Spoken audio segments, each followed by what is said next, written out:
Hey my students, how you doing? Hope you having good day. In this video, I am gonna talk about my student Deku. What if Deku had a dark magic quirk? Deku x Harry Potter. Part 1. And subscribe for more, also like this video, that will be awesome, helps me to stay motivated. And thanks to the author of this story, this video is possible. So do check it out and show some love. Name of this fanfic is Only the Best Stories Are Worth Telling by AlbinoRatMomma SavedData. So do check out the author of the story and check out entire work. Also if you have any complaints about videos, feel free to comment, I will try to improve them. Let's jump in video. 80% of the population is born with superpowers called quirks, however every single person on this planet is born missing something important, but people have to come into physical contact with their soulmate in order for the pair to regain the missing part of themselves. Fortunately, after coming into skin-to-skin contact, one soulmate always results in two things happening within a 24-hour time period, and they also gain a marking similar to Japanese ink brush art that appears on their body. The mark links soulmates together, however it does turn into a scar if one mate dies, and people with multiple soulmates are also missing just as many things. And all of this happens regardless of the pair's feelings towards one another. They could be mortal enemies or strangers, there are so many possibilities, and all of these events would occur 24. There are people who die within moments of being born, all because they'd been born missing their heart, brain, lung, skin. Hell, that doesn't even cover the vast majority of the non-fatal body parts that can be missing instead, an emotion or one of their senses could be missing, hell even quirks. Izuku is quirkless and he was born blind because he literally has no eyeballs. But being blind isn't going to stop him from becoming the first quirkless hero. Or. That's what he would have said with perfect conviction yesterday. The door slams shut behind All Might and soon enough a slightly hysterical giggle leaves him while the team begins taking off his shoes. Humming So's by ABBA softly to himself because it's one of the pre-Quirk era bands that present Mick usually likes playing at the end of his radio shows, continuing to hum the song lyrics as the wind ruffles his hair slightly while he walks along the edge of what he assumes to be the building's edge. Where are those happy days? They seem so hard to find. Try to reach for you, but you have closed your mind. Whatever happened to our love? I wish I understood. It used to be so nice, it used to be so good. Moving easily from walking along the edge into a handstand, not one slipping off the edge as he begins walking the line on his ruined hands. He never falls even as Kaken's words echo in his mind on an endless loop for what seems to be the 100th time today. Deku? Don't be stupid, you can't be a hero.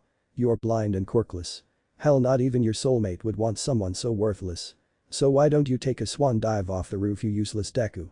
Blind quirkless hero. You are a fucking joke. So when you're near me, darling, can't you hear me? SOS, the love you gave me, nothing else can save me, SOS. A joke, huh? Kaken was born without the ability to feel remorse, so Izuku does understand that the blonde can't actually realize what he does is wrong without feeling that emotion. It's a handicap of sorts for Kaken, and he knows that missing the ability to feel remorse truly does bother his childhood friend turned bully.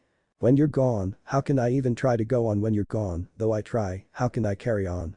Even so, Kaken isn't exactly wrong, considering All Might just Texas smashed his dreams. The pro hero didn't even follow proper protocol by getting Izuku any medical attention after the villain attacked and almost killed him earlier by that vile tasting suffocation. Be realistic, young man, and leave the heroics to those of us with quirks. You seemed so far away, though you were standing near. You made me feel alive, but something died. I fear he really tried to make it up. I wish I understood what happened to our love. It used to be so good.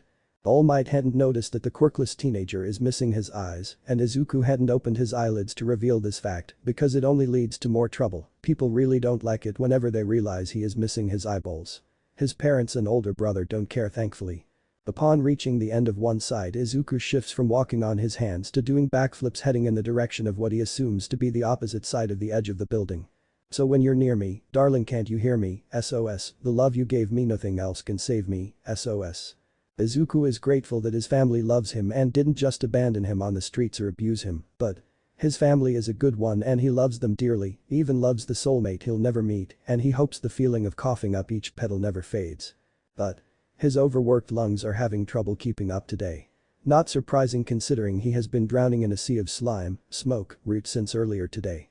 His ruined hands sometimes overflowing with bloody petals he can't even see, yet the softness of the petals and the scent of blood always seem to put him at ease. Ashi said the petals were from an orange spider lily and then told Izuku a secret of his own in return. When they first met in that alleyway 2 years ago, they traded secrets because like knows like, and information is worth more than any mountain of gold, so mutually assured destruction with blackmail due to those whispered words having been so carefully shared. Trust. It really is the only way to make new friends. When you're gone, how can I even try to go on when you're gone, though I try, how can I carry on? His soulmate doesn't need someone so worthless and he is so tired. Of everything. So when you're near me, darling can't you hear me, SOS and the love you gave me nothing else can save me, SOS. Hopefully present Mick won't be too upset about him missing tonight's radio show or not calling in for what the radio host fondly calls Skull Hour because the show uses aliases instead of real names for the safety of everyone involved. Another leap has the blind teen removing his school bag and using it as a weight to help balance himself on the edge while doing more complex movements. Hopefully his soulmate finds someone who is worthy of their love and attention. Tenko has their parents handled and knows where the small box of pre-written letters is hidden. Both Tashi and Mei can handle themselves during missions this year. Although maybe he should have transferred over to Kunigigaoka Junior High School earlier this year and joined his two friends in E3 instead of staying at Eldera Junior High to watch over Kachin. When you're gone, how can I even try to go on when you're gone, though I try, how can I carry on? Maybe in his next life, he'll go by the name Skull again, could even run away with the circus, or maybe even become a teacher, but he doesn't want to be a hero anymore, not right now, but it would be a waste to let these skills he's worked so hard on mastering simply disappear without ever using them. His parents probably won't understand Izuku's reasoning, and that's fine because he knows that his big brother will understand the young adult is going to therapy for a reason after all, and didn't tell their parents when the young adult caught Izuku with razor blade in the bathroom last week, although the very same night he got caught. The teenager didn't say anything about the fact his brother was using his phone typing an email to his therapist about finding someone who would be willing to take on the young adult as an apprentice. Izuku stopped reading the message when it started talking about school options and paperwork. But it's good to know Tenko has dreams other than villainy. Izuku is very proud of his brother, a wide grin spreads across his face due to not needing the extra weight of his bag anymore, and the blind teen lands in a perfect slip with practiced ease while placing his bag down where he thinks he left his shoes. When you're gone, how can I even try to go on when you're gone, though I try, how can I carry on? The song ends just as he hears the sound of keys jingling paired with the heavy footsteps of the janitor, who's most likely heading towards the rooftop door to let him into the building, soon makes his decision final. There is no turning back. Rotating his hips slightly, his legs are once again above his head as Izuku uses his hands to stand for several seconds before making it look like he accidentally slipped. The janitor opens the door just in time to watch as the teen falls off the side of the building, leaving his shoes and ruined bag behind. A little laugh leaves him enjoying free-falling, the feel of the wind curling all around him as the blind youth starts doing twists and flips mid-air while keeping track of the distance between the ground and himself by listening to the right changes in the air. The performance gathers a crowd as people mistake his aerial movements for a real street performance. And everyone in the crowd realizes too late when Izuku shows no signs of slowing down or ending the show. They realize too late that this not show. One final airborne twist and soon all he feels is the pain of his bones shattering, quickly followed by the heat of what he assumes to be fire for some strange reason. Maybe someone with a fire quirk tried to save him, yet he doesn't bother asking anyone in the newly screaming crowd before his dark world goes silent.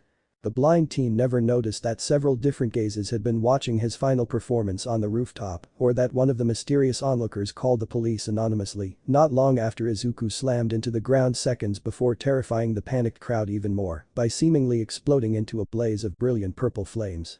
And not even the multiple horrified witnesses nor the security cameras littered around the area or on the rooftop can help prove this wasn't a very complex kidnapping by an unknown villain due to the use of a fire quirk because the purple flames left nothing behind. Not even a skull. The summer sun is hot and creating blisters on his back. Thankfully he can't feel what Dudley calls pain because he's missing the ability to feel physical pain. Emotional pain, however, is a different story altogether, unfortunately. So he keeps pulling the weeds, doing his best to ignore the exhaustion, wondering why Auntie has been calling him Harry lately while muttering something about school. His name is Freak, not Harry.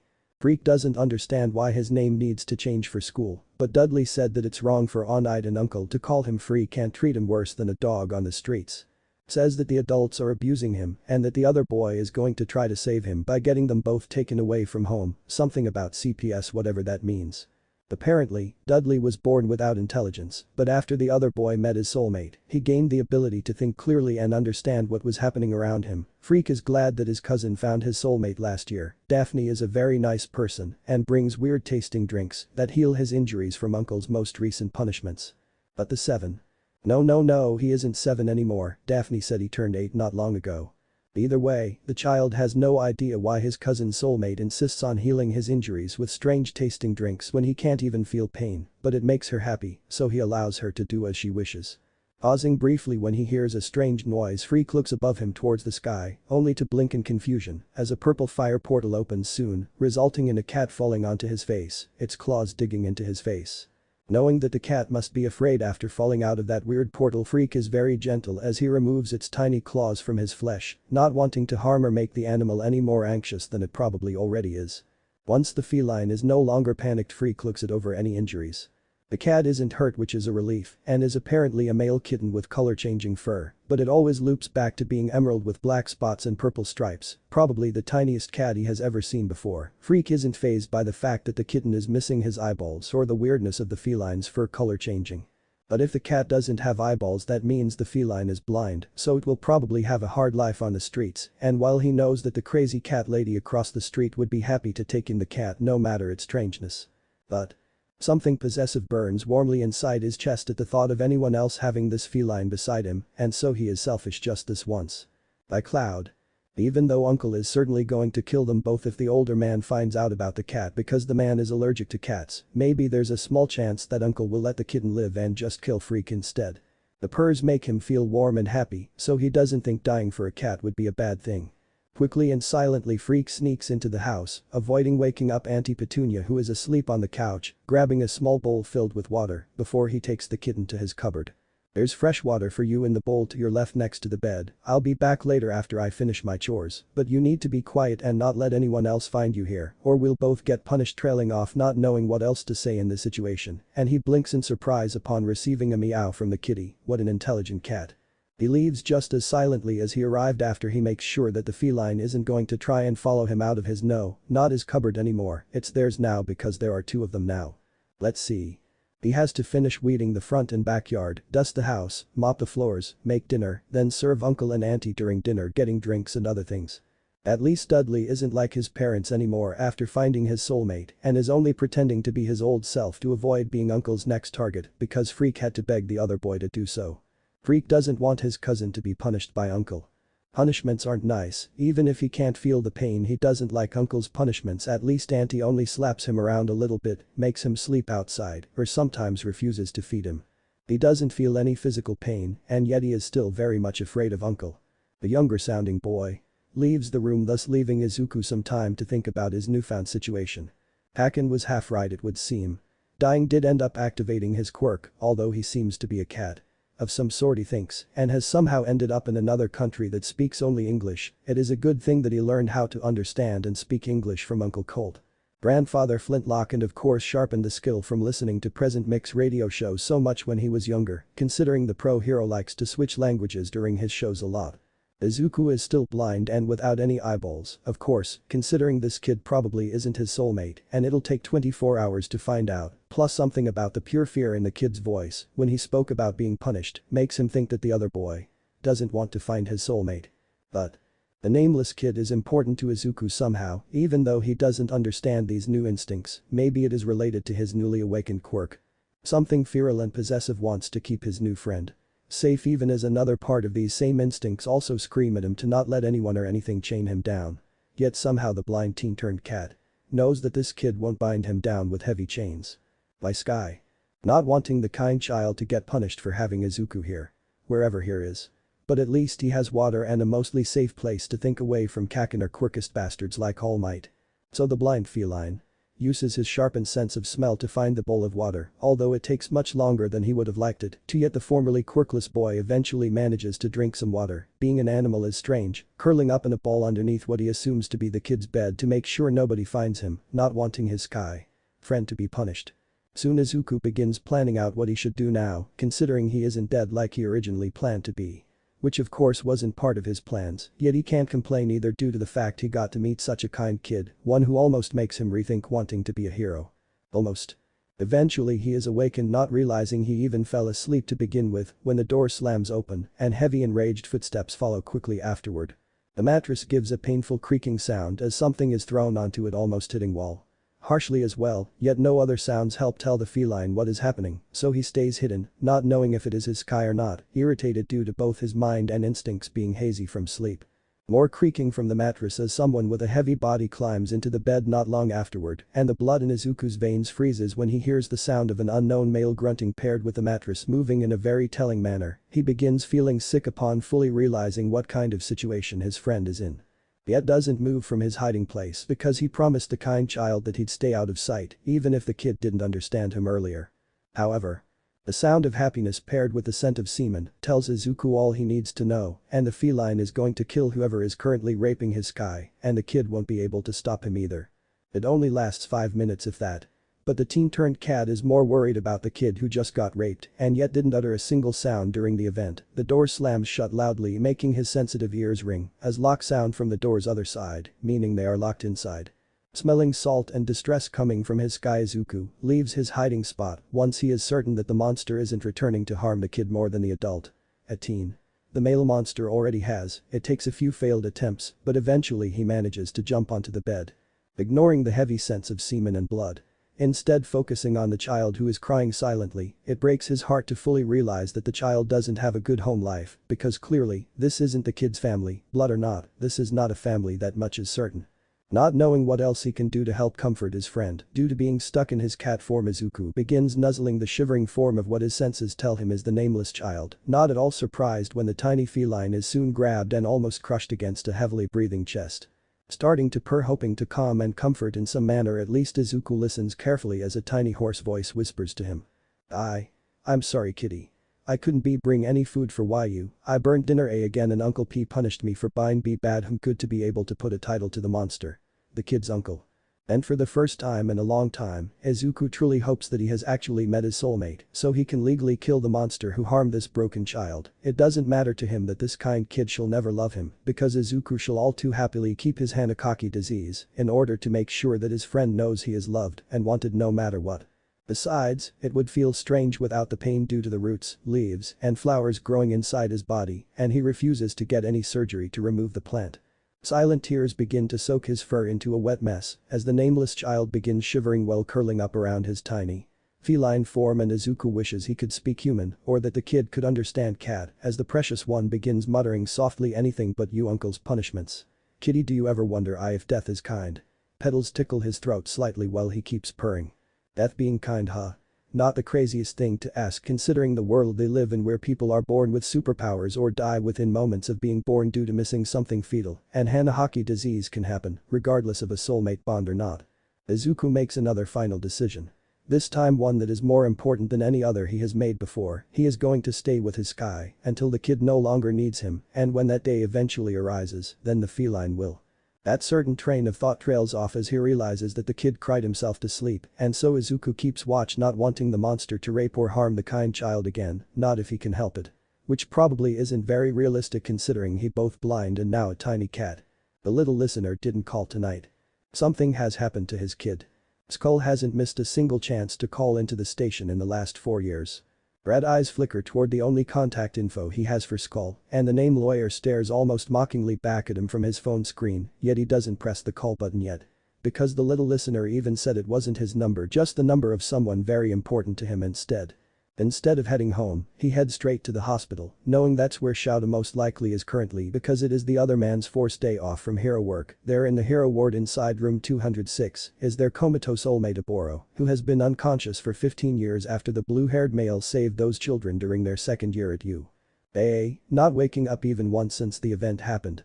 Yet there he is sitting in a cheap hospital chair at a shitty table, his husband looking through what must be case files from work, which isn't a strange occurrence considering both of them have brought work to the hospital and the staff had to give up on stopping them bringing work with them. Considering they are both impossibly stubborn when it comes to supporting Oboro and finishing their respective workloads. Heading toward the hospital bed first, his Ashi places a kiss on Oboro's forehead, soon frowning slightly when he notices that the nurses forgot to cut the unwaking man's hair again, making mental notes to bring their scissors from home to cut it himself, considering this isn't the first time the nurses have neglected to tend to the blue-haired man's needs over the years, be they medical or otherwise. Their stress muttering against Ashi, turning his attention away from worrying about Oboro to gaze at his husband, who is still staring at the case file in his hand, closing the distance between them. His Ashi leans into the shorter man's back and wrapping his arms around his shoulders while resting his chin on top of the insomniac's head. Not bothering to respond yet simply waiting for Shouta to get to the point knowing from years of experience that the underground hero is worried. It doesn't take very long before the other man asks while tracing the sleeping cat soul marking on his Ashi's left wrist, but not wanting to cause either of his mates any pain. Shouta is extremely careful to not touch Oboro's soul marking, which is a fluffy cloud located on his Ashi's left hand. What happened? Arms tightening around his other soulmate's shoulders.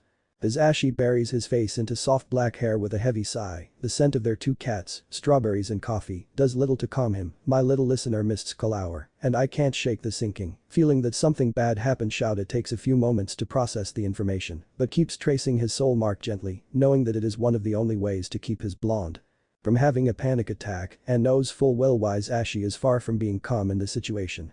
4 years ago his blonde got attached to a kid neither of them has ever met in person before, and a child who has always used a payphone to call the station. No real name, no phone number, no address, no physical description, no idea what the kid was born missing, or if he has already met his soulmate yet, if the kid has a quirk or what his home life is like. All Shouta knows is that the kid's skull is just as attached to his husband and has never once missed Skull Hour before, that his blonde has been planning for the last year to track him down for the purpose of training the problem child because Skull accidentally let his Ashi know he wants to be a hero someday.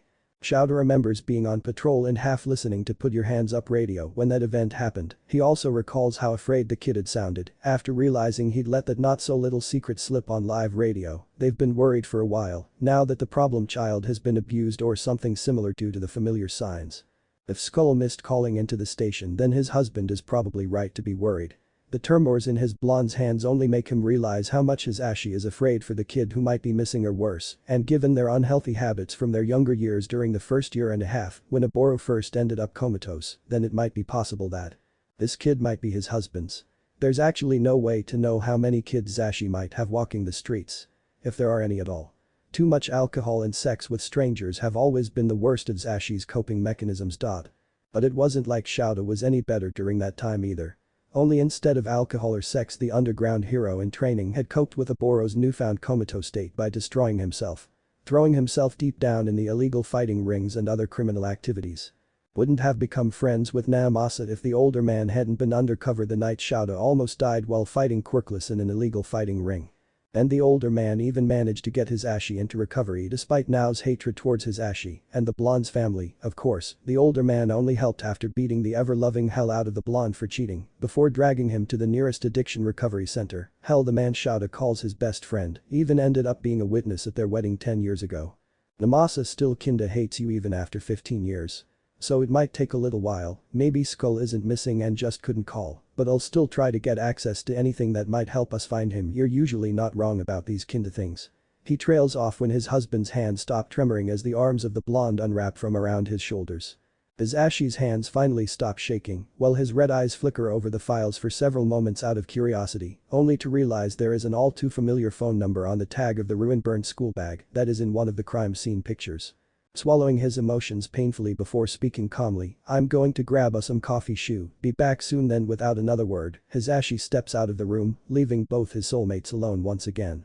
It is only once he has made it to the stairs that are near the hospital cafeteria that he pulls out his phone, scrolling down his list of contacts to the bottom to the last one simply named lawyer, and he hits call for the first time, waiting anxiously, wondering if the number is even in service still or not. It's been 2 years after all, yet Skull asked him to never tell anyone else he had this phone number. Soon enough he has to choke back a sob as a woman answers the phone after the second ring. Her voice is stressed and worried. Hello. Good evening ma'am. Hello present Mick. Can I ask how you acquired my phone number and why you are calling this late? Soon it is with years of practices of hero work that his Ashi responses as calmly as possible. Throat tightening, he forces himself to remain calm. He is not shocked that she knows who he is just by the sound of his voice, considering he is a pro hero, a teacher, and a radio host. Most people can recognize him by his voice alone. As Ashi's tone doesn't shake or change pitch as he responds even while his hands start trembling again. Skull gave it to me a few years ago. Is Skull there ma'am? He's never missed calling into the station before and I. The sound of glass shattering sounds from the other side of the line makes the hero trail off while the unknown woman speaks. This time her voice is guarded yet still worried. Skull is probably just spending the night at a friend's house. You know how teenagers are sometimes. Please delete this number. Skull shouldn't have given it to you. I hope that the rest of your evening is a good one. Present Mick. More glass shatters from the other side of the line, making him worry if the woman is in trouble or something. Yet when the phone call drops seconds afterward he doesn't call back, yet refuses to delete the number as requested, and he has no plans to do so either, not until he knows Skull is safe and that his kid isn't hurt or dead in an alleyway somewhere. Pocketing his phone and heading the rest of the way down the stairs to grab coffee like he said was going to earlier, and his Ashi ignores how his hands keep shaking. While the sinking feeling clawing at his chest begins to grow worse with every step he takes. Blinking his eyes in confusion at the strange sensations that are littering his small body, Freak's arms tighten around his cat, wanting comfort for some unknown reason, yet being careful to not crush the feline who hasn't left his arms since Uncle left their cupboard last night. He both loves and hates the new sensations coursing through his body. But it is only once Freak sees that it's morning now and his cat has gained eyeballs that he realizes what's truly happened. 1. He overslept and Auntie Petunia is gonna be really mad, and 2. His soulmate is a cat. Uncle is gonna kill him, no question about it. Yet the stunning pair of emerald and red heterochromia eyes staring up at him in what seems to be bewildered awe are taking Freak's breath away. He's never seen eyes like these before, never mind the fact they belong to a cat. Soon the child wonders if the feline has a soul marking considering his soulmate has fur covering his skin. Frowning slightly upon not finding any new markings on his cat, and no, Freak isn't pouting. Nope, not pouting at all. So if Kitty got his eyeballs back, does this mean the new sensation is what everyone calls pain? What an odd feeling pain is. He doesn't know if it's a good or bad thing yet. The child is so lost in thought he never notices the way his feline soulmate is gazing at him. Izuku had hoped yes, but never thought he'd be so lucky to ever find his soulmate. Hell, the fact he can see it all paired with the fact his soulmate is clearly in pain only proves that this isn't some kinda sick dream, but. And there's always a but. Why is there fear in his soulmate's pretty green eyes? The teen-turned feline doesn't bother trying to ask, considering all he can do is meow, but he definitely makes sure to nuzzle the frightened child's right cheek, purring softly, carefully to avoid touching his soul mark, not knowing if the younger boy wants him or not. Doing so might cause his mate pain, and he doesn't want to accidentally harm the little orange-eyed boy. It turns out his silver soul marking is a skull with spider lilies, cause of course it had to be spider lilies. The skull is located on his little mate's left cheek, while the spider lilies are curled around the skull before twisting downward and wrapping around the other boy's neck. Such a strange marking, but then again this is the first one he's ever seen, so Izuku doesn't actually know what's considered normal. Ears perking slightly as he listens to the tiny meek voice, Kitty, and no. Freak doesn't deserve you. I'm not a good boy. And that means I don't get to have a soulmate. It is most likely the Unls that was mentioned earlier who put these horrific ideas in the kid's head. But regardless, the feline really wants to maim whoever made his Kai think such horrible things about himself. Where did all these protective yet violent urges come from? Maybe all cats are like this, so Izuku decides it's probably his Quirk's drawback. Probably.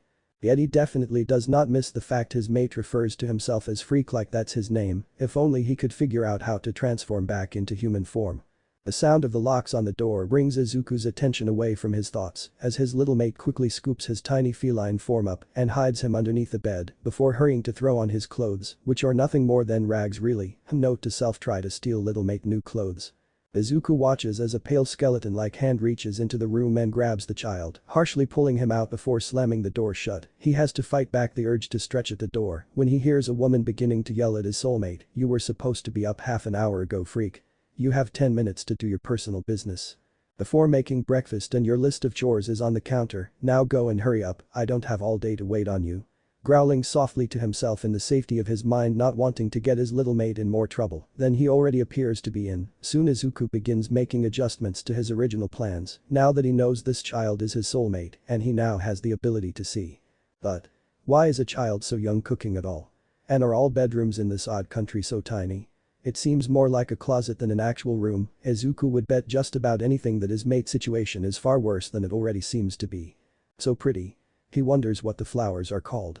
Freak stares at himself in the bathroom mirror, gently tracing the soul marking that is now permanently fused with his skin.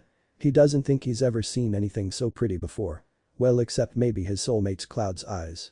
But only people with dead soulmates have silver scar markings, so how is the marking a scar?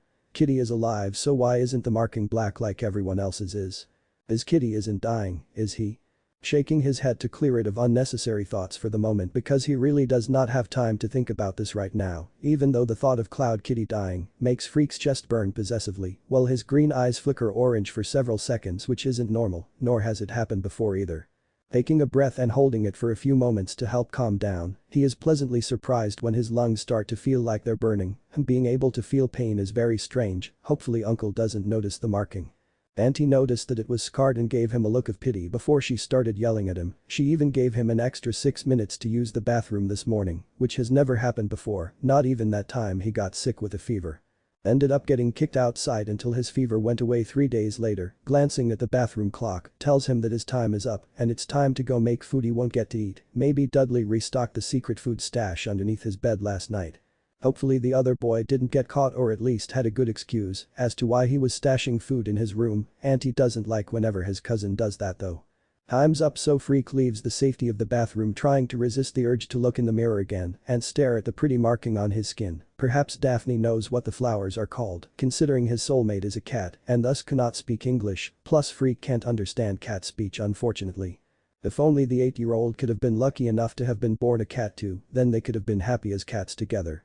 Inko politely declines her latest client's request to have dinner with her family for winning the other woman's custody case and getting her client's children away from her abusive ex-husband. Inko likes Ray, she really does, but she doesn't have time to play at social niceties at the moment. It has been 3 days since Izuku was last home.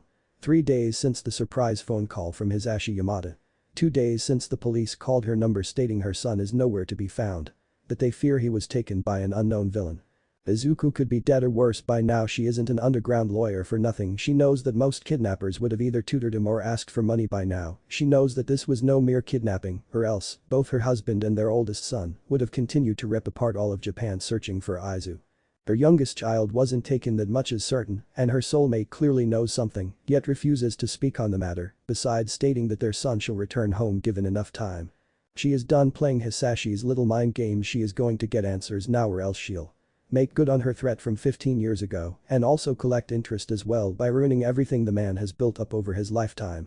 Denko is still out searching for his brother and has refused to stop looking. The younger adult had been muttering about it all being his fault, yet flat out refused to explain what that statement meant. Denko finds her husband alone at the kitchen table, looking through what looks like one of the older man's many picture albums, and for a few moments her curiosity gets the better of her because this is one album he has never shown the family before. A small picture album with a hardcover, a deep purple color with silver moths littering the cover. Sitting down beside the older man, she doesn't bother beating around the bush and instead just gets right to the point, nor does she try to look inside the album. If he wanted the contents known to them, then he would have shown them already. Hisashi, do you remember the promise you made me? He flips to another page and takes a sip of his coffee, staying silent.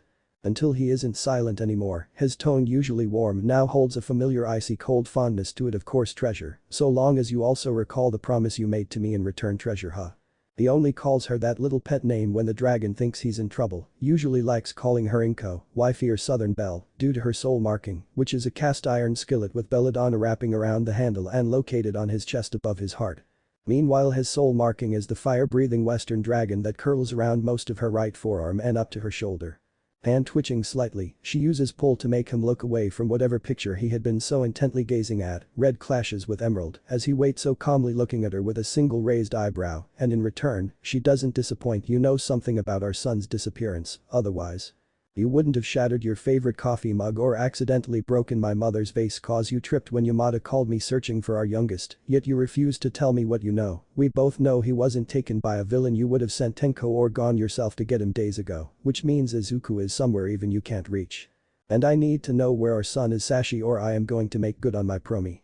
Her rant is eventually cut off by Hisashi pulling her into a kiss, which is usually how he shuts her up whenever she's too far gone, and he needs to say something important. The older man's fingers are now clawed, having transformed partly into his dragon form, as he gently traces his soul marking with his claws, knowing it'll help calm her down faster.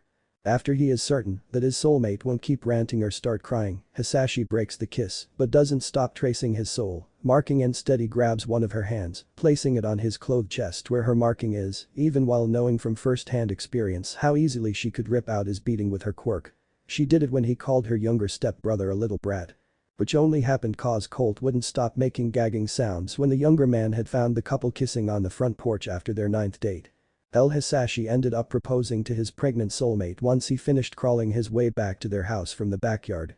only to end up getting shot by both Colt and his father Flintlock because apparently the two men had just finished burying his body when the dragon stubbornly dragged himself out of his own grave, which of course almost gave Inko's poor mother Jin a heart attack. It's a very good thing dragons live long lives and aren't easy to kill. Inko grabs onto his shirt without using pull thankfully. So he takes that as a sign to start speaking or else. His southern belle might remind him of why he calls her so fondly by that nickname, and it isn't due to her soul marking like he said it was either. Let me show you one of my favorite pictures in this album, and it'll prove our hatching is going to return home on his own time. She glares at him, and the hand that still has a hold of his shirt twitches, a simple threat to understand, of course, one that makes him purr, because his beloved treasure is so fierce and protective of their hatchlings. Tucking fondly, wrapping his tail around her thick waist and easily pulling the small woman into his lap, while Hisashi shifts Inko into a more comfortable position, and soon enough he begins showing her the picture he had been looking at earlier. The picture is simple enough, only having two people in it, both beat to hell and back, plus then some, considering they are both shirtless bloody messes due to having multiple injuries and gaping holes in their chests where their hearts should be. Yet they are both standing side by side acting thick as thieves while grinning like fools at the camera.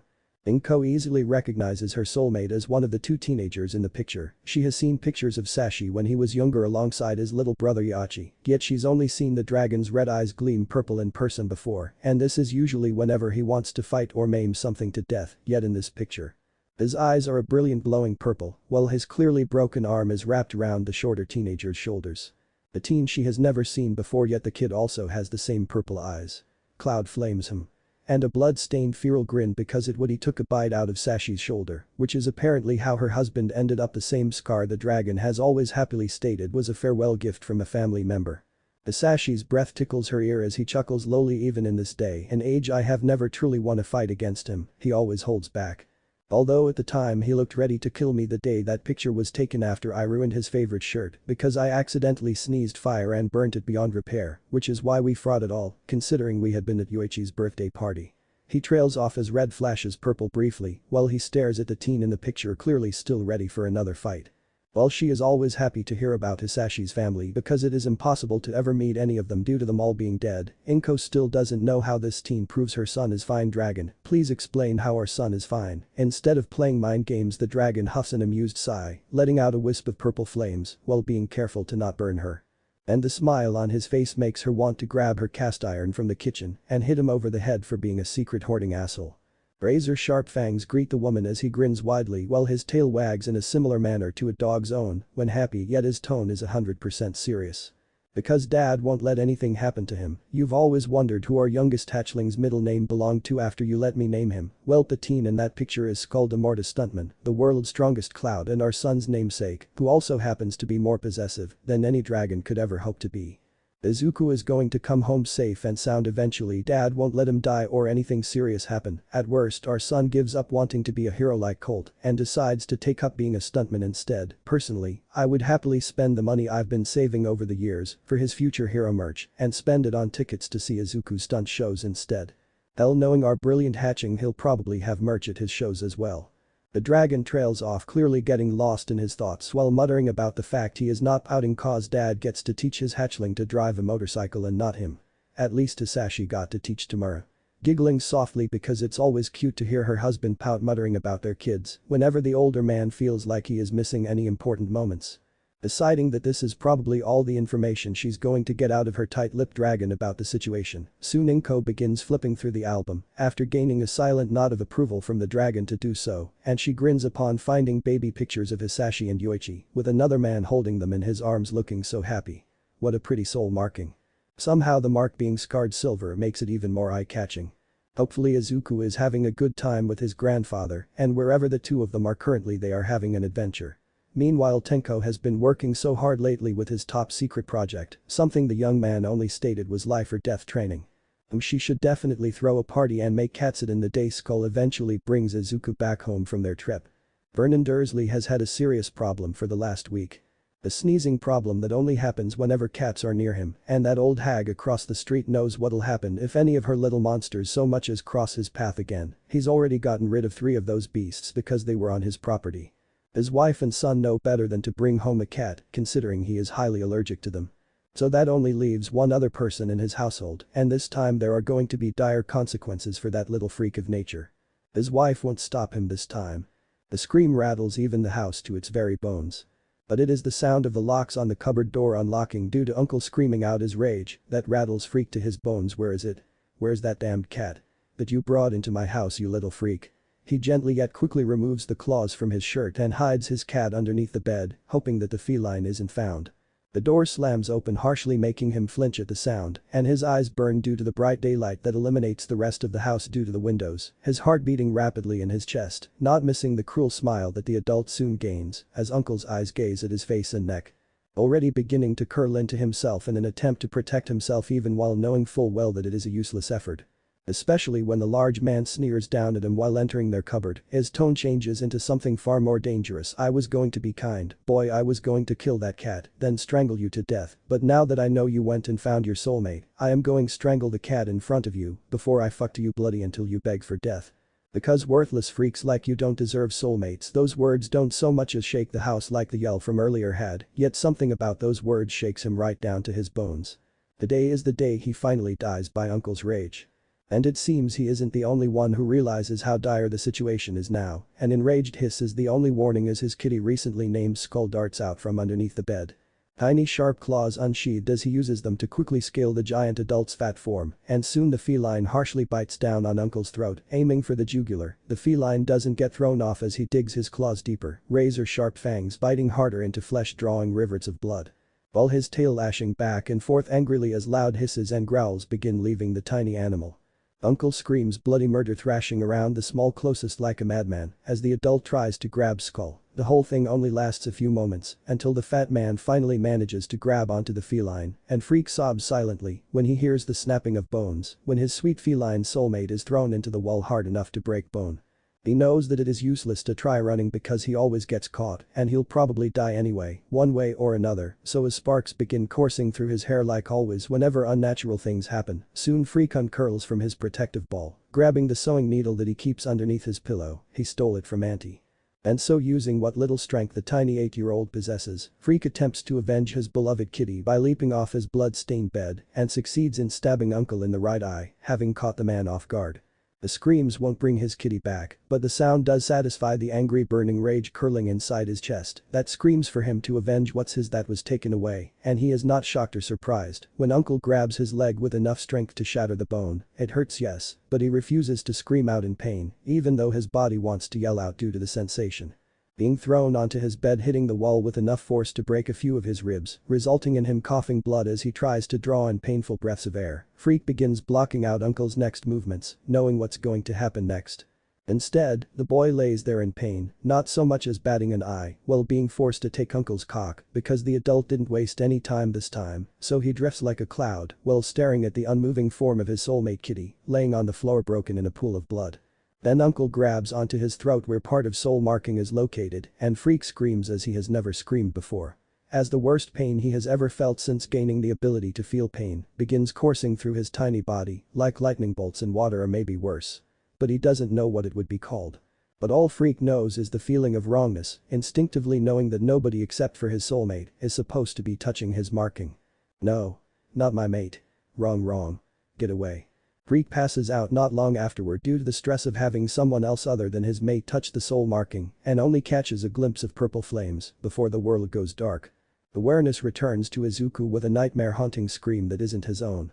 Eyes snapping open, what he sees isn't surprising sight considering it's been a week since arriving in this country, which is apparently England, and his little mate's life is utter living hell, so it is not a shock to see the child being raped by his uncle again, yet he can do nothing to save his soulmate as a cat. Yet.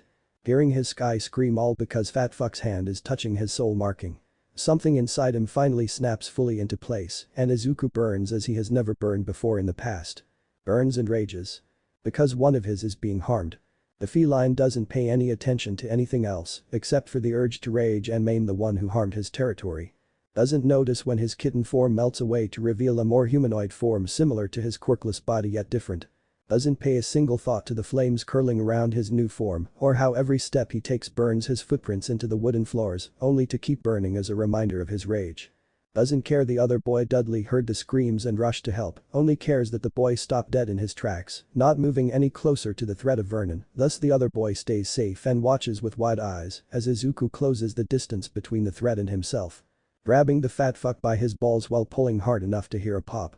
As Vernon's balls are ripped violently off his body, just like his mother taught Tenko and him how to do when the brothers had been old enough to understand what rape was and what to do to the rapist. All because that's what Izuku's grandfather Flint had taught her to do on the very same day Izuku's grandmother Jin had started dating the older quirkless cowboy so many years age earlier. Yet Izuku's rage has not made him lose his razor-sharp edge just to go on a mindless rampage with no end.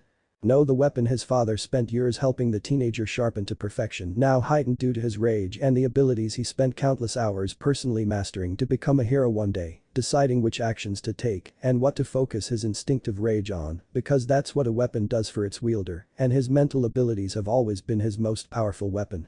And then add into the blaze of rage even more, Izuku's having been quirkless, blind and bullied by his best friend his whole life, paired with the young Cloud's possessive yet protective nature, the natural-born behavioral habits he inherited from his blood family, and now the teen's fully awakened Cloud flames. All of it only makes what the Mafia would one day prefer to this newly awakened Cloud's unusual rage, even more deadly, locking his fate to become the first and final Cloud Arcobaleno now set in stone, unwavering in time's flow. The weapon either destroys or protects because that's what a weapon does for its wielder, and only the wielder can decide what happens with that weapon and what to focus their rage on, whether or not to kill or spare the life of another creature. Izuku can rage without losing his analytical mind after all, so the Cloud silently ignores the satisfying screams from the adult who is rolling around on the floor crying. Izuku has no intention of sparing the fat fuck who is slowly losing consciousness at his feet, and he can always find Viren again, no matter how far the adult tries to flee. There's no escape for anyone or anything that harms his territory because the threat can hide. But he'll always track it down in the end. Always. So instead of focusing on the now unconscious threat bleeding on the floor, noting that Dudley slipped out the backyard door with several packed bags and wearing different clothes than earlier, without getting caught by Petunia, who is a very minor threat, calls the ambulance crying and sobbing for them to also send the police to arrest the creature who hurt her husband and killed the freak. All the enraged Cloud is currently focused on is his Sky's unconscious form laying on a blood-soaked mattress. Little mate's chest is barely moving, so that means he isn't breathing normally. And there's a large hand-shaped bruise forming around the child's soul-marked throat, and the rags that his little mate had been forced to call clothes are destroyed, laying in ribbons on the floor and across the bed. In a few fluid, quick and careful movements, the teen closes the distance while he grabs the thin moth-eaten blanket from the floor, wrapping the tiny 8-year-old in the protective piece of cloth, then picks up his soulmate before walking out the front door, leaving Petunia to yell inside house as the police arrive 10 minutes later. Tracking Dudley's main scent to make sure no trouble has found the 9-year-old, wanting to make sure that the boy who always smells like the warm sunlight, gunpowder, and poison is safe. Now that freak is safely held in his arms away from the threat and protected from anything else that wants to harm his soulmate, the Cloud's mind focuses on his whole territory. The adult Dursleys could have been his as well, yet the adults decided that harming was his little mate was to be without consequences, so they never even made it on the consideration list of who should become his territory.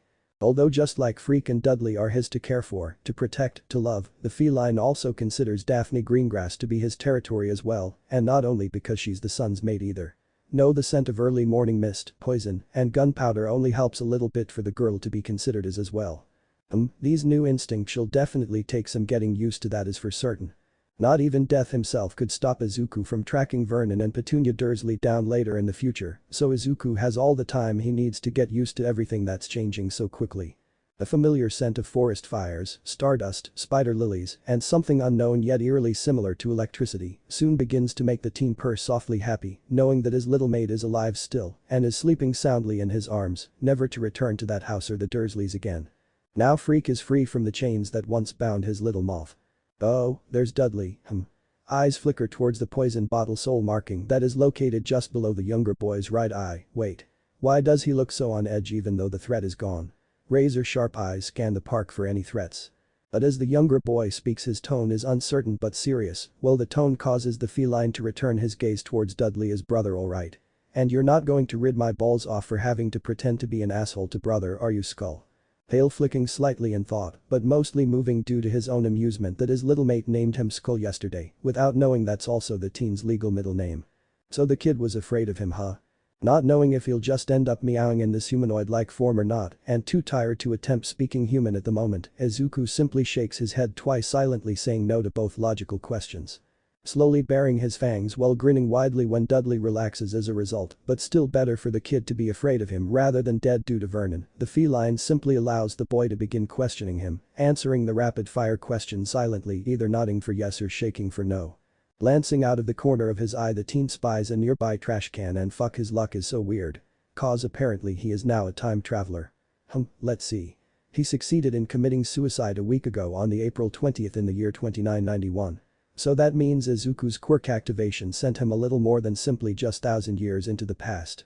Because how else could the date on what is clearly today's newspaper read April 27, 1988? Mom is going to kill him when he gets back from time traveling and ending up in an unknown country, cause he shouldn't be able to read anything besides numbers or multiple different types of braille. He doesn't bother worrying about how he can read English, even though it has only been a short time since gaining the ability to see, and his mom can only kill him if he ever manages to get back to his original timeline at all. The teenager tries to push down the sadness he feels about not getting to introduce his family to Freak. Instead, the feline focuses on continuing to answer Dudley's questions while dressing his naked mate in some of the clothes that the younger boy brought along for the unconscious guy. The teen really wishes that his mate wasn't extremely insistent that his name is Freak, but hopefully, the younger boy doesn't mind Izuku calling him a nickname like Dudley and Daphne do as well, because neither of the two children like using the name Freak either. However, using the 8-year-old's real name is definitely not an option either due to the fact Freak despises it enough to get actively upset about being called Harry Potter. It would seem that Harry Potter is Little Moth's version of Deku. Maybe one day Izuku shall get a chance to find out why. At least the clothing isn't a pile of rags. Even though the clothes are still too big for the tiny boy, anything is better than the rags he used to have or the alternative, which is leaving Freak naked. Yawning tiredly, the Cloud keeps an eye out for the police, just in case they are beginning to search this area yet. They need to leave and fast. Dudley continues asking the teenager, who is clearly his brother's cat, more questions. Yet the former Dursley doesn't miss the opportunity to observe the feline either, not missing a single detail that might be important for his brother to one day know about the teen who is the younger boy's soulmate. Skull seems to be the perfect name for this strange young man who is 14 years old, with color-changing markings littering his skin and hair that mirror the markings on his fur perfectly, mismatched red emerald cat eyes that sometimes flicker purple, ears alert, his tail flicking slightly. The teen is wearing a strange, very ruined uniform covered in slim dust and burn marks that clearly weren't made from the purple flames. But the uniform is also covered in large amounts of blood, and Dudley gets a gut feeling that not all of it belongs to that bastard or his little brother. Even though the older boy doesn't look injured. Who would hurt Skull so bad without leaving a single mark? The teen says nothing about the flames or anything at all, really. Maybe he can't talk. But even so, Dudley likes the silent older boy anyway, deciding that it is probably time to stop bothering the older boy when he sees Skull yawn again in what seems to be exhaustion. Dudley's eyes widen when he sees the silver soulmate mark on the teen's full back, thanks to the uniform being so badly destroyed, thinking to himself silently that yes, Skull is the perfect name for the black-footed cat, with a death's head hawkmoth soul marking on the feline's back, but why is it silver? His little brother is still alive. But then again, brother's marking is also silver. Even though Skull is alive, neither marking should be silver. He is so confused and is too afraid to ask about the situation. Soul markings aren't something to casually ask another person about, especially if the marking is silver. Izuku wants to stay as a human, but doesn't really get the choice, as he begins feeling even more exhausted with every sleepy yawn, and soon forcibly transforms back into his tiny feline form. Guess this might be his quirk drawback. Or maybe he just needs to train his quirk like everyone else does to control it better. Either way, it doesn't stop the feline from pouting openly, because he finally got to hold his little mate in his arms, only to get 10 minutes of cuddles before being stuck as a cat again. Great. Now he is a useless Deku again because he can't protect Dudley or Freak in this tiny form very well. He needs more practice fighting as a cat. A thought that of course irritates him even more, yet not to the point where he misses the fact Dudley has a cell phone out and is calling someone to come to pick them up. Who is coming to the park? Soon a shiver runs down the Cloud's spine. Maybe it's Daphne. The exhausted feline doesn't bother trying to question the younger boy, knowing full well that he'll only meow or hiss in this form, so instead, he curls up on his soulmate's chest, hoping to help keep the unconscious boy warm as he purrs. Hopefully Freak doesn't wake up thinking he had been killed or something by Vernon earlier when he hit the wall. His spine snapped upon hitting the sharp wall corner. He knows it did. Izuku shouldn't be able to walk at all, let alone get Freak to the safety of the park. Izuku knows he died a second time. His heart stopped beating and yet. He is alive, but he doesn't know if it is his quirk or something else, so he puts the unanswered question spiraling inside his mind on the back burner for the moment. He has more important things to worry about. Like whoever is inside the yellow taxi that just pulled up to the park. The taxi stops nearby and soon enough window rolls down and a man grins happily waving at Dudley in a friendly manner. "Hello friend Dudley, you need help yes?" The child grabs the emergency bags and responds in a familiar manner, his tone happy. "Hey Dopender, can you take us somewhere safe?" Izuku watches all of this from his perch, making sure that he doesn't move, not wanting to little moth to get cold. The cat doesn't move even as someone dressed head to toe in a red-black bodysuit armed to the teeth with weapons steps out of the passenger side of the taxi. Dudley clearly doesn't know the adult judging by the way the child backs away from the man's advances and makes his way back toward his location. Reluctantly leaving Freak where the sleeping boy lays, Skull jumps onto the 9-year-old's shoulder, making sure his claws don't break the frightened boy's skin, not wanting to harm the younger boy, glaring menacingly at the wide eyes of the man's mask. The feline hisses. Briefly noting that the flames from earlier are back and thankfully do not appear to be harmful to Dudley, who is staring at him with wide eyes, no doubt due to the flames.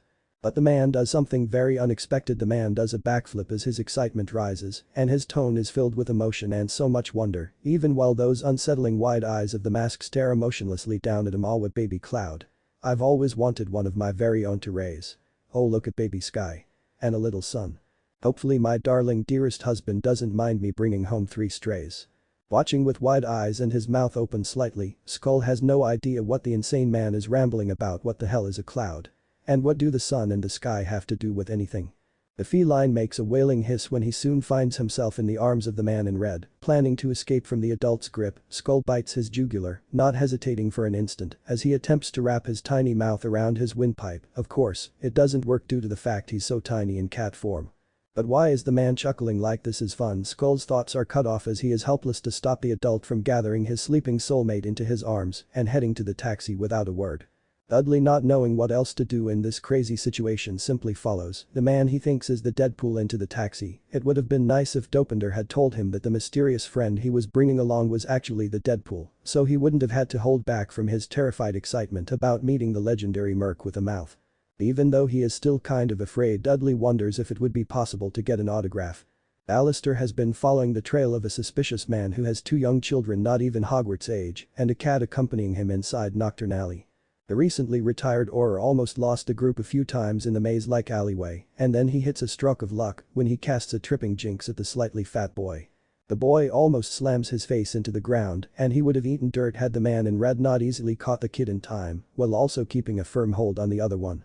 But now Alistair has bigger problems to worry about, like the fact the man in red that he's been trailing for the better part of 10 minutes is now stalking towards him with a sword in hand, clearly ready to send his guts to kiss the ground, while the cat on his shoulder hisses fiercely at him. Who knew a tripping jinx could get him into so much trouble? But he doesn't have time to question anything anymore as the sword is pointed at his magical eye, which is odd considering people always aim for his real eye. The man's tone a dark purr of recognition. "Hello Mads, been while 6 months in fact, I am afraid I can't play today, I'm late getting my kids home Mads." Only one person has the balls to call him Mads. The muggle criminal called Wade Wilson, who's the soulmate of that insane undertaker who owns the shady funeral parlor down the road. Never did get that man's name. And when Alistair retired 6 months ago, that meant he didn't need to keep tabs on this crazy man, either, considering he is not one of Voldemort's followers, as he is only a harmless muggle with really high athletic skills, enough to avoid the other Aurors and even the unspeakables. No amount of magic seems to help either, which is ironic as this is a world of magic. Mad Eye was the only one who was stubborn and determined enough to keep hunting the muggle criminal whenever he was still working, but now those days are over, considering he was forced by Fudge to retire that stupid fool. Minerva was both relieved and angry with his forced retirement, as it meant she wouldn't have to stay up long nights worrying if he was dead in a ditch or not, and that he now gets to spend the time when she isn't teaching at Hogwarts with his lovely wife. But he still hates that he can't legally hunt down criminals anymore, and he's already gotten arrested twice by Fudge's lackeys for bringing in unconscious Death Eaters that he may or may not have snapped the wands of after beating them unconscious. Maybe his wife is right and he needs a hobby. Without waiting for a response from the very distracted Mads, soon Wade waves goodbye to his new friend, and the retired wizard police officer walks away, muttering about how crazy his life has gotten after retirement, which makes the little one in his arms giggle silently, so that definitely makes him like Mad Eyes even more. Turning on his boot heel, he continues toward home, humming a little jazz tune to keep the kids entertained. The day is a good day so far. Using his keen senses as a cat skull is able to figure out someone is hiding inside the pretty coffin in one of the more dusty areas of the parlor. Wade clearly knows this as well, considering the man walks right up to the wonderfully crafted wooden box, knocking on it twice. Giggles are soon heard from inside. Sensing someone other than his adorable soulmate outside of the coffin where he is hidden away from possible victims' customers, he opens the lid happily smiling, baring his teeth in greeting to whoever his husband has brought home. Let's see how interesting they are if Wade knows them well enough to bring them back here. The squeak of surprise from the tiny child with the eyes of a baby reaper resting in Wade's arms is the result of the Undertaker's seemingly sudden arrival from a coffin of all things. The boy with a poison bottle soul mark is standing with his husband looking very nervous about the funeral parlor, his eyes darting around after deciding that he is not a threat, a mistake most people make several times whenever crossing paths with him, only labeling him as an insane basket case, which is good. However, it is the cat who is perched upon Wade's skull, whose response catches the Grim Reaper's attention immediately, bearing sharp fangs and a Cheshire smile, while the feline's knowing eyes stare calmly at him as he slowly steps out of the coffin, almost as if he knew Undertaker was hiding there all along. How interesting, however, also not surprising considering cats are usually very sensitive to reapers and sometimes follow them around due to their deathly aura. Undertaker likes cats. However, Izuku Skull Midoriya is no simple cat now, is he? The adult wonders what happened to turn the teenager into a cat, but doesn't question it, seeing as Wade has a small fragile broken boy nestled in his arms, and the little one's magic is very similar to his own, which shouldn't be possible unless one of his biological parents is a Grim Reaper. Tilting his head slightly unable to see the child's birth-given name at all, he tries to not let his smile waver as he looks at the name Freak. Glancing at the other boy who turns out to be Dudley D. Undertaker's eyes widen as he realizes that the boy has rejected his family name completely to the point where he can't see it must be for a good reason too, yet now is not the time to ask such questions to the three children in his home. His mind is already made up that these three are now his and Wade's to raise, seeing as their previous caretakers weren't taking proper care of such treasures. His grin widens, and he does a good job of continuing to hide his eyes from the children's view, while his eyes gaze from underneath his bangs to his husband, who is no longer wearing his mask, thus allowing him to the younger immortal's handsome face and that charmingly crazed smile on his unicorn's lips. Welcome home, you four, letting the laughter he's been holding back let loose when he notices the shell shock on all the children's faces and his husband making happy kissy faces at him while the man takes the kids to their respective bedrooms upstairs. Knowing that true introductions can wait until the little one's stomachs are full and tea has been brewed, Undertaker lets his soulmate do as the man wishes, knowing that Wade is a huge mother bear whenever kids are involved. But then again, the unicorn would also say that about the Grim Reaper as well. Maybe that is why he is already in the kitchen, brewing a fresh pot of Earl Grey tea, watching the water boil so it doesn't burn. Wade doesn't like burnt tea, so it stands to reason that their kids probably won't either. It has been a very long time since Undertaker has taken care of a human child or has been owned by a cat child, so let's see what is required for raising children nowadays. Clothes, books, toys, defense training with child-sized weapons, schooling about important things like stranger danger, corpse embalming, science, math, history, and while Wade is the one to teach them to cook. Medical knowledge, what else? Oh yes, society stuff. The little Reaper is a baby wizard, so that means Hogwarts when he turns 11. Undertaker she'll have to ask Nico to teach him wandless, if Nico can be found. Dudley might enjoy learning how to use his husband's weapons or learning prisons, maybe even alchemy from Nico. What to teach a cat who is not a cat but is also a cat at the same time? Izuku seems to be very curious with those keen eyes of his and with a feline's natural graceful movements. Perhaps Wade can teach him to ride a motorcycle. Do humans make cat-sized motorcycles? Of course, he has no doubts that Izuku is going to Hogwarts as Little Reaper's familiar while in cat form, which is fine, considering the wizards won't be able to tell the difference, seeing as the cat is just a normal cat until he is not anymore. But that is a few years away, so they have time for more important things like family trips to visit Grell in the Shinigami realm. Undertaker wonders how she has been doing lately. It has been quite some time since the younger Grim Reaper visited him last, give or take 100 years or so maybe. Those paper pushers are probably working her to the bones again. At such thoughts he giggles while adding the homemade tea bags to the boiling water. But such fond thoughts are briefly silenced by familiar arms wrapping around his waist and an unmasked scarred face buried painfully into his shoulder, and for a good while, Wade says nothing, simply breathing in his soulmate scent and trying to calm down before he speaks. The elder man lets do as he wishes, not minding the pain as it makes the thorny roses in his throat stretch, the irritating itch of loneliness he's had since Wade left this morning after his taxi driver friend called asking for backup. Death, our little green eyes.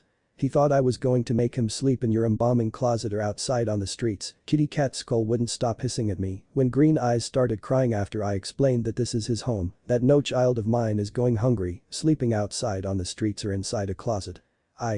Wade trails off just as Undertaker feels his shoulder beginning to get wet with fresh tears, and it is not surprising that he is not the only one who refuses to call the chilled freak, even though the little one truly believes that is his name.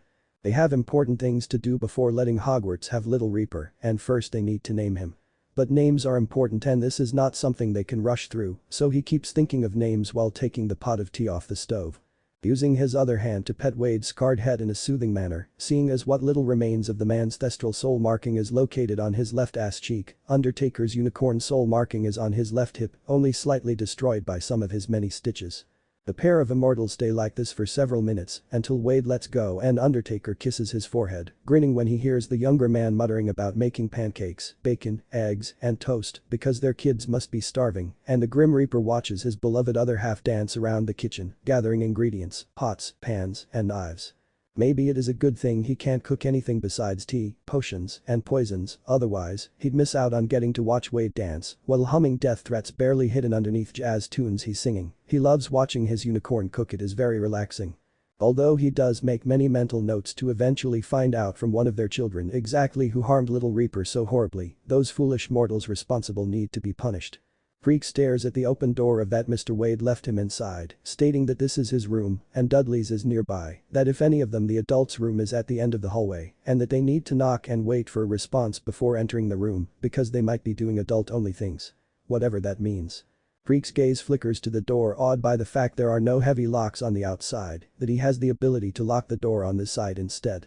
There's a slightly dusty bed in the corner of the big room, it looks so comfy he wonders if it feels like a cloud because it looks so soft, but he's afraid to touch something so nice, especially when the floor here is cleaner than inside his old room, and that it would perfectly fine to sleep on instead, so he doesn't break the expensive bed, a small desk with an oil lamp, and a dresser with some clothes that look similar to the ones that the silver-haired man was wearing.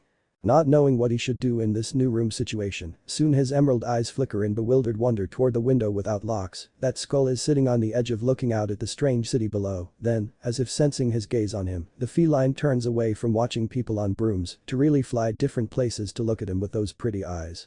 And Freak can't handle it anymore, he falls to his knees beginning to silently sob into his hands, not knowing if the silver-haired man will beat him for making noise. Mr. Wade didn't beat him for crying earlier, but today is. The 8-year-old doesn't understand what today is, but he knows that Skull saved him from Uncle after getting hurt badly, so much blood. Soft fur and kitty purrs makes him peek out between his fingers as his feline soulmate gazes at him with glowing purple eyes. The cat's tail is twisting in irritation from something, but Freak knows that he's not angry with him for breaking down. Little Moth startling back to reality when he hears a young man's voice inside his head, emerald eyes widen as he looks at his kitty who looks very pleased with himself, and it is then that the child realizes it was Skull who called him Little Moth. Drawing his hands away from his face in order to get a better look at the color-shifting cat, currently sitting in front of him with a single paw on his knee, Freak does something that he enjoys doing very much. He talks to his soulmate Skull. How are you doing that? Are you really a magic kitty cat? Still flinching at the fact he spoke the word magic out loud, something that of course his other half noticed instantly as the feline crawls into his lap for cuddles.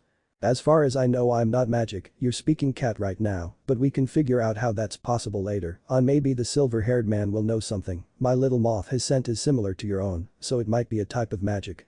Oh no, I didn't even ask if you liked my name for you. The fond smile tugs on his lips as he listens to Skull rant. Mutter maybe about finding a better name if he doesn't like the original one, he rants about other things as well. And Freak finds it utterly adorable and endearing to listen to. He could listen to Skull talk forever. Green flames burst to life, and Minerva looks away from the large pile filled to the ceiling with this week's test papers that she was meant to be grading. It is so unfortunate that instead of grading papers she got distracted by the rushed arrival of her other half. If the MC has secret love children, then does that make us grandparents? Blinking slowly at the words that just left her soulmate's mouth, and she looks at Alistair a long time. Unable to speak due to her shock, the Vic headmistress keeps staring at her husband as the man paces back and forth frantically in the middle of her office, like he hadn't asked a truly insane question, while looking so hopefully serious, as if MC having kids makes them grandparents somehow, even though they've never had children, adopted or otherwise. So how on earth would MC's kids be their grandchildren? Knowing that he'll only spiral out of control if she doesn't stop his endless pacing, she wastes no time, and soon enough Alistair is stopped in his tracks when she places a gentle hand on his scarred face. His magical eye turning this way and that due to how chaotic his magical core currently is, clearly MC having kids really threw him for multiple loops. Let's talk about our newfound grandchildren over tea. He nods soundlessly and she smiles while guiding him to the warmth of the fireplace and a comfortable chair. Sometimes he listens to logical reasons similar to 20 years ago when he listed off all the reasons why she should run away from him after they finally crossed paths. Yet sometimes she lets chaos simply happen. They're an odd pair, the two of them, and her ex-husband tried to stop her from leaving him for a crazy paranoid or just because they happen to be soulmates. Minerva didn't look back then, and she doesn't plan to now, gently rubbing circles into his soulmate's reading cat soul marking, and likewise Alistair has grabbed her left leg in order for his fingers to tap a familiar pattern onto her snarling honey badger soul marking. Small comforts that help their nerves over tea and discussing the matter at hand. Grading test papers can wait a little longer. Let's go over the list again to make sure nothing needs to be changed for his many plans to succeed finally. First year's test. Is important. He needs to make sure that Harry is really the chosen one from the prophecy, because there is also a possibility that it might be Neville Longbottom. However, in order for himself to be powerful enough to defeat Voldemort, Albus does need Nicholas Flamel to give him the Philosopher's Stone for the greater good. The man might be a good friend, but some things must be sacrificed in order for his plan to progress, and Harry needs to find the stone in the mirror, so he needs the stone. Nicholas shall be informed of the stone's unfortunate destruction during the test. Meanwhile, Albus keeps the stone and absorbs it into his magical core. The chosen one's second year shall involve killing the basilisk inside the Chamber of Secrets with a sword so it can absorb the venom. Hopefully, the snake doesn't eat whichever child goes against it, be it Neville or Harry. After the first year's test results, Albus shivers, not liking remembering that deadly snake who can probably eat a half-giant whole. Third year might include a test from the Triwizard Torment. If he can manage to get 2 other magical schools to agree to his plan for the greater good, maybe he shouldn't tell the headmasters the truth. If they do agree, that is, yes, some things are better left unsaid. Albus's list checking is violently broken by several hundred little magical items exploding into dust. Pain pierces his mind as the magical backlash grows due to the tracking system that he worked so hard on in order to keep track of Harry simply destroys itself. He should probably take something for the pain later after he checks on Harry, who has probably escaped again after not getting a bedtime story or something. Albus leaves his office, and the Phoenix, who is forced to play familiar to an insane old man, watches silently as he leaves, knowing exactly what happened. She wonders if the old wizard even knows what game he is playing anymore, considering how far his mind has gone. He even forget that Lily's sister hated her enough to probably abuse a child, and he didn't listen to either Severus or Minerva when they tried to tell him that. He even threatened the Slytherin students under Severus's protection if the potions master tried to rescue his child from Lily's sister, and Albus cursed Minerva with an absolute loyalty charm so she would stop questioning him and sneaking out to check on the child.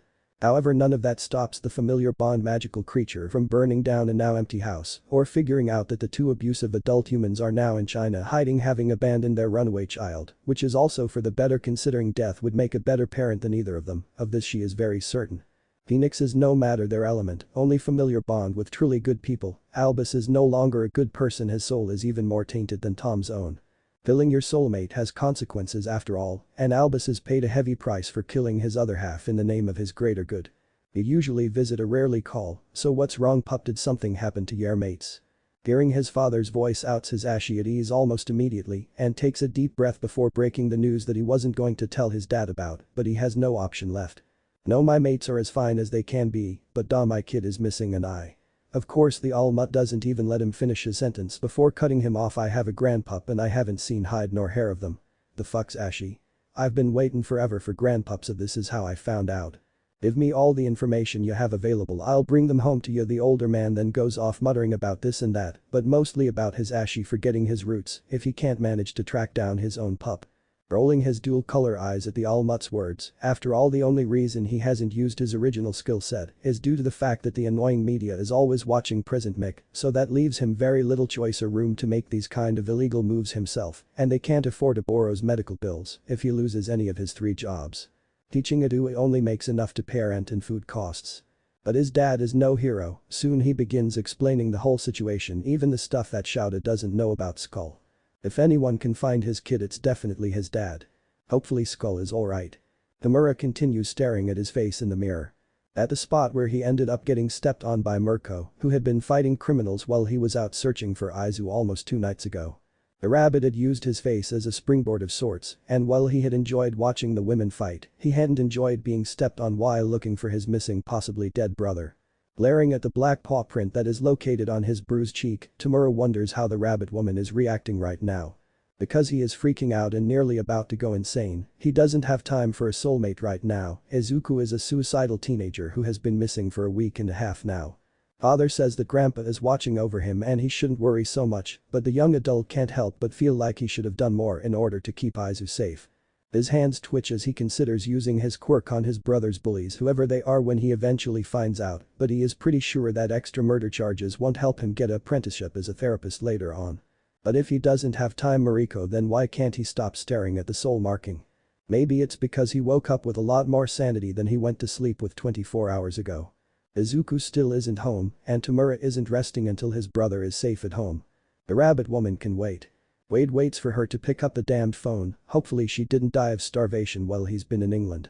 He left enough food, right? It takes 2 more attempts for her to finally answer, and he doesn't give her a moment to speak, his tone cold and unwavering, with a crystal clear seriousness. Get to England. I need your help to test something. He hangs up the phone without waiting for an answer, knowing that she won't disappoint him by dizzying.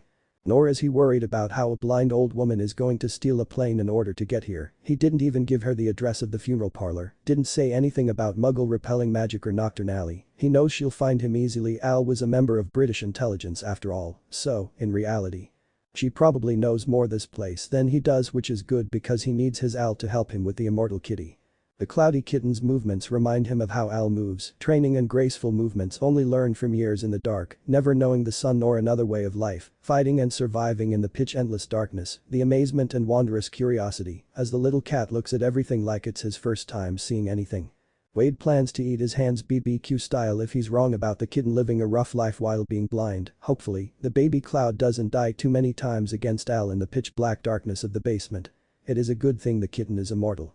Maybe he'll let Al take a vacation from housework for a few years if she does a good job. She won't try escaping, not again, not when the prison he's built is one of fear and the understanding of what he'll do should she try again. He loves his Al, he really does, she's the best. He can't wait to see her. Undertaker watches from the doorway of the kitchen, listening to his soulmate muttering about how excited he is about seeing his Al soon, about letting their kids meet their adoptive grandmother, about testing Cloud Kitten's abilities, and so many other things, until it is nearly impossible to understand what the other man is saying. Chuckling fondly, enjoying the rant of insanity from his adorable mate, Undertaker soon leaves a half-naked Wade to his rant in order to check on the children, heading up the stairs and silencing his giggles, knowing that silence is key at the moment. Peeking into the room where Dudley is located, Undertaker smiles widely when he hears heavy snores from the sleeping Chilled in the bed. Closing the door without a sound to avoid waking the Chilled, he soon heads farther down the hallway to check on the other two. Once again he peeks into another room, only there are no snores this time. All is eerily silent as he observes that there aren't any children in the room, and the window is open as the wind blows the curtains, the roof. Without a sound or hesitation, he heads to the rooftop. Soon enough his smile begins widening upon sighting the pair. Freak little one is dressed in one of Undertaker's robes until they go shopping tomorrow, and the boy is cuddling with Izuku as the cat purrs, while the children gaze longingly at the moon. Why so longingly though? What secrets does the moon know? Smile nearly splitting his face upon realizing why his little ones are up here so late. After all, it is such a beautiful full moon tonight. He does not return to the warmth of the parlor. He is not worried about reapers harming the little ones, but he does not trust wizards, especially Aurors or Death Eaters, to not spirit his children away into the night.